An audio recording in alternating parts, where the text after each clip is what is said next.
Hello সবাইকে, একটু veg ডাল বানিয়েছিলাম। সেটা এইভাবে বানালে কিন্তু খুব ভালো লাগে।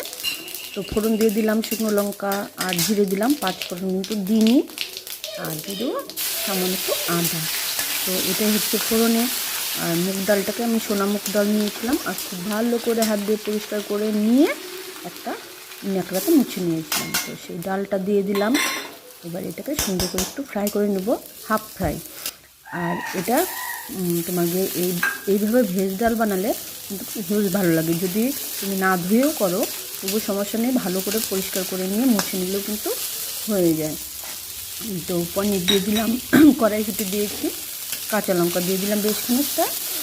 তো এবারে সব কিছু আর একটুখানি ভেজে নেবো, অল্প একটু, যাতে করে সবজিগুলো একটুখানি ভাজা হয়ে যায়। তো এইভাবে ডালটা একবার বানিয়ে খেয়ে দেখো। তো টাটা।